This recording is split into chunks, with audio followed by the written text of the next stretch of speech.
oras, meron na. Tapos na ang pagtitiis.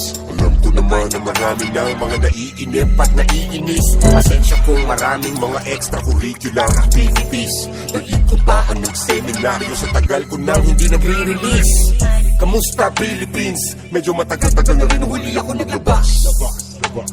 Binuro na ng panahon kaong-kaong na ang mga katas. Dinahabaan pa ang intro. Walang pakialam sa mga diss nyo. Lalong-lalo na kung galing lamang sa mga nakikisilo sa malawa kong anino. Wasak ang mga ego na maangas at tubibo. Nakakala mo kung sino, napatas at matalino. Pinapahinto kung ang algoritmo sigurado milyon. Bawat bagong video, isa na ko senyor. Parang Santo Niño, paborito mo rapper. Ako ang paborito, walang halong biro. Tinaguri ang hari ng tugma sa mga computer shop.